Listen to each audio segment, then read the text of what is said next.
Bom dia. Eu vim aqui tentar responder uma pergunta que parece simples, mas é extremamente complexa, que é uma pergunta, o que é um hacker, né? Ou o que é o hacking?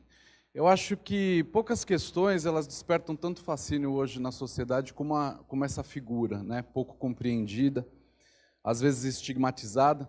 O termo hacker ele já foi utilizado para se referir a coisas tão diversas quanto programadores, especialistas de segurança em sistemas, ativistas, artistas, empreendedores, fazedores em geral, e muitas vezes até, especialmente mais recentemente, com uma derivação de sentido, né? Hackear a educação, hackear as cidades, né? Até padeiro hacker eu já vi numa notícia uma vez. E dá a impressão assim que todo mundo quer ser hacker. E é uma coisa que me intriga muito, porque, muito embora eu tenha tido contato com a computação bastante criança e contato com o que, pelo menos aqui no Brasil, é considerado como o começo assim da cultura hacker, no começo dos anos 90, para mim sempre foi uma coisa meio intrigante, porque nesse período, principalmente nos anos 90, começo dos anos 2000, eu já trabalhava profissionalmente na área de segurança, e você não podia abertamente ter essa ânsia de querer se autodenominar hacker. Primeiro porque não era uma coisa, nunca pegou bem, né? Para muita gente, hacker é sinônimo de genialidade, então você não pode esperar que ninguém te respeite se você se autodenominar gênio, né? Mas também porque havia uma estigmatização negativa. E então eu dediquei grande parte, inclusive, da minha vida profissional a trabalhar em projetos para tentar acabar com essa estigmatização, porque eu sempre achei que poderia ter consequências muito ruins. E mesmo tendo organizado, por exemplo, eu idealizei algumas das maiores conferências que a gente tem na América Latina sobre o tema, muito focado nessa ideia de tentar acabar com esse tipo de estigmatização. Muitos de vocês poderiam achar que isso seria o suficiente para eu me sentir plenamente qualificado a pegar e trazer para vocês uma definição. Mas eu não me sinto. Principalmente porque eu acho que várias outras pessoas já trouxeram essa definição. Então eu vou preferir, na realidade, contar para vocês uma história. Uma história que pode se confundir com a história pessoal de muitos de vocês, pessoas que se apaixonaram pela tecnologia assim que viram qualquer coisa que remetesse a um computador, quase que de maneira instantânea, mas uma história que é muito pouco conhecida, mesmo daquelas pessoas que trabalham de maneira muito próxima a essa cultura, né? O que vocês estão vendo aqui é uma maquete do Tech Model Railroad Club, é um clube de ferromodelismo do MIT, o Instituto de Tecnologia de Massachusetts. Esse clube é considerado de maneira documental um dos berços assim da cultura hacker. Você sabe que dá um baita trabalho fazer maquetes desse tipo, normalmente envolve pessoas assim com interesses bastante diversos a respeito de uma série de coisas, desde coisas mais artísticas até coisas mais técnicas. E um dos subgrupos, né, que chamava Subcomitê de Energia e Sinalização, basicamente trabalhava desenvolvendo circuitos, né, para controlar os trenzinhos. Eles, quando era nos anos 60, e quando os computadores começaram a chegar no MIT, eles foram instantaneamente fisgados por isso aqui. Esse é um equipamento chamado TX0, ele é um equipamento considerado meio precursor assim, dos minicomputadores. Você sabe que nessa época os computadores assim, não eram dispositivos exatamente, falaram de usabilidade aqui hoje, né? Não eram exatamente dispositivos práticos. Não havia praticamente mídia de armazenamento, você tinha que teclar o código numa espécie de uma máquina de escrever que convertia aquilo num cartão perfurado, e esses cartões perfurados eram usados para abastecer as máquinas. E esses equipamentos custavam uma fortuna e ficavam fisicamente trancados em espaços reservados para quem estava fazendo algum tipo de curso relacionado àquilo, porque nem curso de computação, na realidade, existia nessa época. E esse pessoal do TMRC, eles foram instantaneamente fisgados, como é a história de muitas pessoas aqui, né, que tem esse magnetismo, né, em direção à computação, e eles começaram a querer de todo jeito entrar nessa sala. Eles sempre foram outsiders, eles não eram o pessoal de matemática, de física, de eletrônica, elétrica, que normalmente tinha acesso a esses equipamentos, eles não tinham, e aí eles começaram a forçar a barra, eles ficavam na porta da sala, ficavam esperando alguém que estava reservado para ter acesso ao equipamento não aparecer, para poder ter contato, com ideias mirabolantes, possivelmente até imaginando algo muito pouco prático, tipo, que tal usar esse equipamento para controlar os trenzinhos da maquete, né? E pouca gente sabe, mas o termo hack é um termo bastante antigo dentro da cultura do MIT. Hack são basicamente pegadinhas provocativas, inteligentes, elaboradas, dentro do campus universitário, que existem há décadas lá e fazem parte da cultura acadêmica dessa instituição há muito tempo. Cobrir, por exemplo, o domo da biblioteca com papel alumínio numa madrugada. Aí todo dia, aí no dia seguinte todo mundo chega lá, olha para aquilo, acha legal, né? É difícil explicar o que é legal. O Mark Twain falou uma vez que humor, tentar dissecar humor é igual tentar dissecar um sapo, né? Você não acha nada dentro e acaba matando a piada no meio do caminho. Mas tem aquela coisa que você olha, né? Pô, cobriram a biblioteca de papel alumínio e rapidamente você começa a se perguntar, como é que aquilo foi feito? 2, o que aquilo significa? Ou seja, tem um elemento de primazia técnica, tem um elemento até de expressão pessoal. Quem trabalha com programação sabe que existem dezenas de formas diferentes de se resolver um mesmo problema. Algumas delas, né, as sequências de operações, algoritmos que a gente chama, são tão inusitadas que para quem não entende aquela solução, quando você olha, simplesmente parece mágica. E não tardou para que, nesse celeiro fértil de início da programação, do uso dos computadores, começassem a aplicar o termo hack nesse contexto. Quando alguém encontrava uma solução extremamente inusitada e eficiente para um algoritmo, para resolver um problema, aquilo começou a ser chamado de hack. Por quê? Porque tinha primazia técnica, porque na hora que você olhava o código, você mergulhava dentro da cabeça da pessoa que tinha encontrado aquela solução, ou seja, era uma forma de expressão, e porque, sei lá, era legal, né? Principalmente quando você conseguia fazer o sistema fazer coisas que ele supostamente não deveria fazer. E, como vocês podem ver aqui, essa história de não haver mídia de armazenamento levou ao surgimento de uma cultura de celebração a esse tipo de habilidade. Nasceram os primeiros hackers, as pessoas que eram mais prolíficas na criação desses hacks dentro da computação. E como não havia mídia de, digamos assim, armazenamento, a não ser esses rolos, né, mas é difícil de ler o código lá, começou a se criar uma cultura de simplesmente deixar os programas escritos em cadernos, né, digitados em cadernos, que ficavam dentro de gavetas mesmo, porque você precisava estar fisicamente nesse espaço para poder ter acesso ao equipamento. E, a partir daí, as pessoas perceberam o quanto isso era bom para a troca de conhecimento, quanto isso era produtivo, como todo mundo podia se beneficiar se você deixasse o código lá e a pessoa pudesse aprimorar em cima daquele código e aprender com aquele código e assim por diante. Esse equipamento e também o laboratório de inteligência artificial do MIT, onde o Stallman estudava, são considerados também o berço daquilo que a gente hoje conhece como cultura open source.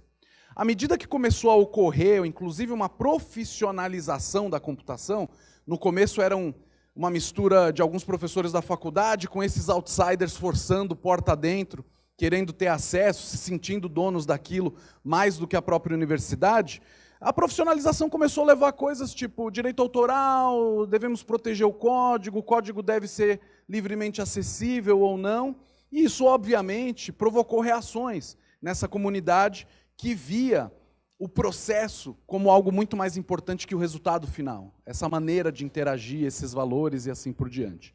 E esse processo, a cultura open source, para mim, uma das coisas mais seminais dentro da cultura open source é isso aqui, o Space War. O Space War é considerado um dos primeiros jogos de videogame, vamos colocar dessa forma. Ele rodava no PDP-1, que é um equipamento, você podem ver, um pouquinho menor. Aqui começou-se a chamar essas coisas de mini computadores, em contraste àquele negócio enorme, computadores, né? O PDP-1 ainda não é considerado exatamente um mini computador, mas já está em vias de. E o Space War é um jogo que lembra o Asteroids, e para mim poucas coisas representam melhor a cultura hacker do que a cena gamer de alguma forma, porque dentre as muitas coisas que poderiam ser feitas com um equipamento de $1 milhão, certamente jogar videogame não era uma das mais urgentes, mas mesmo assim resolveram fazer. Por quê? Porque sim, né? A computação ela passa a ser, a partir desse momento, começa a ter fins em si próprio, a computação pela computação. A computação como meio de expressão, a computação como estilo de vida, né? Inclusive, era muito complicado jogar, porque, como eu falei, esses computadores eles não tinham teclado, né? E tinham umas chaves, então você tinha que operar as chaves e tal. Aqui surgiu o controle de videogame. Foi desenvolvido o controle de videogame só para facilitar para jogar esse jogo. E ele era copiado, aprimorado, trocado entre outras universidades, modificado pelos estudantes, em versões distintas, né? Pode-se até dizer que ele foi desenvolvido quase que de maneira colaborativa. Como é que é uma coisa tão legal, como é que uma cultura tão massa passou a ser associada com crime ou com coisas do tipo? Para a gente entender isso, a gente precisa entender uma tendência que a gente já começa a ver aqui, que é essa tendência de miniaturização, que é o surgimento da computação pessoal. Não é difícil supor que esse pessoal que era atraído aos computadores e que queria ter acesso a esses equipamentos, não queriam ter que ficar dividindo o computador. A questão de você ter os computadores diminuindo até que eles virassem objetos de uso pessoal, era, além de uma questão mercadológica, quase que uma necessidade para esse tipo de gente viciada em estar em contato com esses equipamentos, né? O que vocês estão vendo aqui é o Computer Lib Dream Machines, é considerado o primeiro manifesto a respeito da computação pessoal, o primeiro livro do assunto, praticamente um fanzine autopublicado, e ele foi lançado pouco tempo antes do Altair. O Altair, isso que vocês estão vendo aí, é considerado assim o primeiro computador pessoal comercialmente viável. Ele era inicialmente vendido como um kit de montagem, é para esse equipamento que a Microsoft lança o seu primeiro produto, que era o interpretador BASIC. É aqui que costuma se dizer que nasceu a cultura de pirataria. O Bill Gates escreve uma carta pedindo aos robistas, né, como era chamado o pessoal nessa época, parar de duplicar o interpretador BASIC que ele tinha desenvolvido para o Altair sem pagar licença. E no Vale do Silício, como em muitos outros lugares nos Estados Unidos, havia clubes, né, de robistas, e aqui o chamado Homebrew Computer Club, onde havia duas figuras bastante conhecidas que viram esse equipamento e olharam lá na frente, ou seja, muita gente gosta de kit, gosta de montar o próprio computador, mas muita gente vai querer também comprar um computador pronto. E aqui também os hackers lançam uma longa tradição, como vocês vão ver aqui em algumas fotos, de basicamente definir em termos estilísticos o que você não deve fazer em termos de corte de cabelo. Só que embora muita gente ache que o primeiro computador, o primeiro produto da Apple foi o Apple I, esse equipamento que vocês estão vendo aqui, uma espécie de kit parecido com o Altair, depois o Apple II, que foi o primeiro assim, mais bem sucedido comercialmente, o primeiro equipamento, tem inclusive um documentário no Netflix chamado a Entrevista Perdida, onde Steve Jobs fala que o primeiro produto da Apple na realidade foi uma Blue Box. Isso aqui que vocês estão vendo é uma Blue Box. As Blue Boxes são basicamente dispositivos para cometer fraude telefônica. Eles viram uma matéria de capa na revista Esquire com um hacker dessa geração dos 60 ainda, chamado John Draper, né, o Captain Crunch, que hackeava sistema telefônico com apito. E aí eles achavam que a história era uma lenda urbana, correram atrás, encontraram uma solução. Eles, se não me engano, a história documenta que eles chegaram até a ser presos e foram soltos porque a polícia não entendeu o que o dispositivo fazia. Olharam dois ripongo cabeludo descalço num orelhão com um negócio meio pendurado assim e falaram, pô, coisa boa vocês não estão fazendo, mas a gente não sabe exatamente o que é, então vamos soltar vocês. Essa cultura de contestação, por que a fraude telefônica? Porque nessa época os hackers, eles basicamente congregavam-se em diversos clubes, acesso remoto, aquilo que a gente chama de BBS, acesso à internet, né? E nos anos 80, mais aqui uma amostra de um cabelo degradante, a gente tem a popularização dessa figura do hacker adolescente que invade sistemas. Essa é a primeira vez que uma revista coloca o termo hacker na sua capa de maneira pejorativa. E isso pegou igual rastilho de pólvora. Saiu um filme no ano seguinte, 1983, War Games, uma história de um adolescente que, para impressionar uma menininha no quarto dele, disparava uma guerra nuclear. a partir do seu dormitório. Neuromancer é publicado nessa época, a Lídia falou aqui, uma peça fundamental na literatura cyberpunk, a história de um hacker também, serviu de inspiração para o Matrix e para o Ghost in the Shell. E os anos 90, eles começam com essa pegada que parecia assim irremediável dessa imagem negativa do hacker. O Bruce Sterling, né, outro autor do cyberpunk, escreveu o Hacker Crackdown, contando a história dessa... Porque isso gerou uma histeria coletiva na sociedade. Você imagina que se hoje tem gente que tem fobia de computador, imagina no final dos anos 70, começo dos anos 80. Né? Então isso gerou uma histeria coletiva que levou à aprovação das primeiras leis tipificando crimes de computadores, mas muita gente achou que essa perseguição era um pouco excessiva, que a polícia de repente estava forçando a barra em algumas coisas. Só para vocês terem uma ideia, se você fizesse uma invasão de computador que causasse mais de $10 mil em prejuízo, você podia ser sentenciado até 20 anos de prisão, sendo que a pena média nos Estados Unidos para estupro é de cerca de 8 a 9 anos. Então, para combater esse exagero, os hackers começaram a se organizar. A EFF é a primeira ONG fundada para tentar defender os direitos em casos importantes dentro do universo digital. Foi fundada, inclusive, com dinheiro que o próprio Wozniak deu. Foi fundada, um dos fundadores é o criador do Lotus 123, que alguns de vocês talvez saibam que é o precursor da planilha eletrônica, né? E nos anos 90, é o ano que marca a popularização da internet, o software open source se torna mainstream, com o Linux, e a sociedade tem uma dificuldade de entender quem são essas pessoas. Né? A maior criação dos hackers é a própria internet. Se existe uma coisa que expressa essa cultura e esse espírito, é a própria internet. Né? A sociedade passa a conhecer que grande parte da internet funciona num código que foi desenvolvido de maneira colaborativa, sem que ninguém seja especificamente dono disso. Nessa transição das BBS, que eram esses sistemas que usava-se para se conectar de maneira remota, né, para a internet, ocorre a primeira DEFCON, hoje a maior conferência hacker do mundo, que começou em Las Vegas só como uma grande festa de zoeira, de despedida das BBS.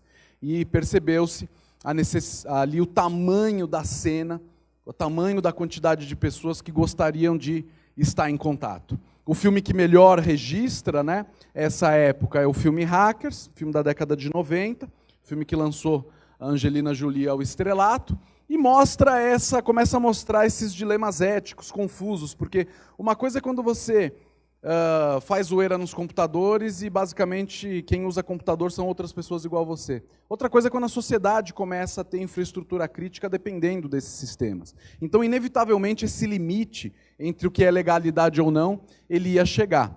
Um dos mais famosos casos de prisão do Kevin Mitnick, até hoje considerado o hacker mais famoso do mundo, ele passa 5 anos preso, 8 meses em solitária, porque, segundo ele, a polícia conseguiu convencer o juiz de que ele teria a capacidade de iniciar uma guerra nuclear assobiando num telefone público.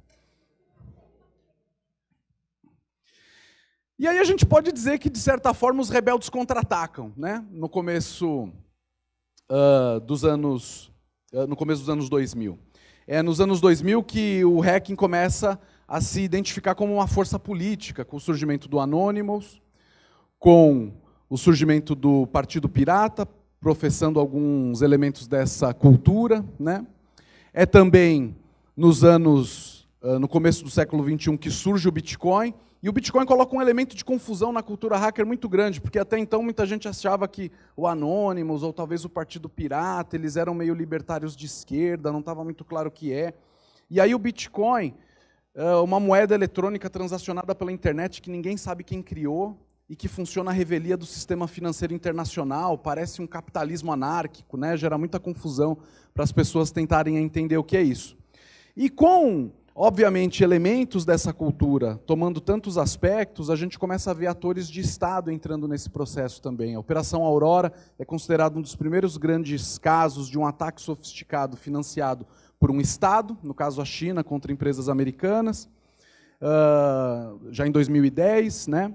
O Stuxnet, o primeiro caso de uma chamada cyberarma, um vírus de computador que foi desenvolvido em parceria pelo exército americano e Israel para ser utilizado para sabotar uma usina de enriquecimento de urânio no Irã. E começa-se também, com as revelações do Snowden, a compreender o tamanho do protagonismo que serviços de inteligência, governos, etc., já estavam desempenhando dentro dessas temáticas. incluindo a criação de frentes de combate cibernética, né? Os americanos eles criaram o 5º comando, porque eles consideram basicamente o cyber como um 5º fronte de combate, além de ar, terra, água e inteligência, que chama, né?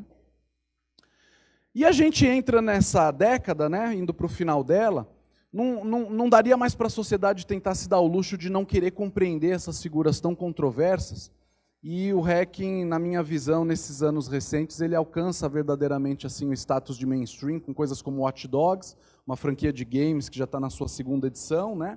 Mas nada se compara à série Mr. Robot, né? A série Mr. Robot é um fenômeno de crítica, de público. A gente tem toda uma geração de profissionais apaixonados pelo Elliot, né? Um anti-herói que durante o dia convive com as trivialidades da etiqueta do trabalho e da sociedade de consumo, e que à noite vive uma vida paralela, tendo que confrontar as revelações da verdade que vem às mãos dele por conta de suas próprias habilidades, né? E aí eu acabo com uma necessidade, ou talvez até uma dificuldade, que é, como é que a gente tenta concluir uma história que ainda não acabou, né? Eu acho que a mensagem que eu teria para dizer seria de que hackers são figuras contestadoras que escolheram a tecnologia como suporte para suas ambições pessoais, profissionais, artísticas, né? Eles são uma força também, né? São também uma força disruptiva na política, tão disruptiva como as ideias que eles professam. Então, tentar necessariamente interpretar isso como bem ou mal é, na melhor das hipóteses, uma iniciativa muito desastrada da imprensa de tentar resolver uma confusão que ela mesma criou, né? Acho que hackers eles são muito diversos para você tentar construir uma narrativa única.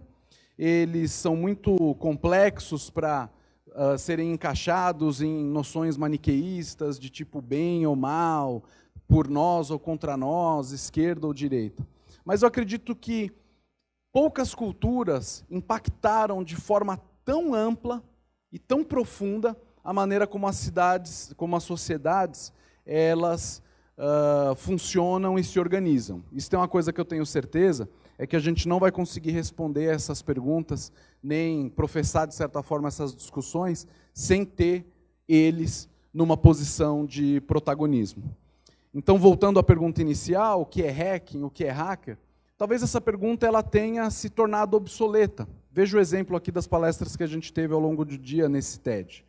Dada a amplitude com a qual a tecnologia impacta a sociedade hoje, né, dado o mundo hiperconectado que a gente vive, talvez a pergunta mais apropriada não seja mais o que é hacking, e sim o que não é. Acredito que hoje em dia é muito pouco. Obrigado, pessoal.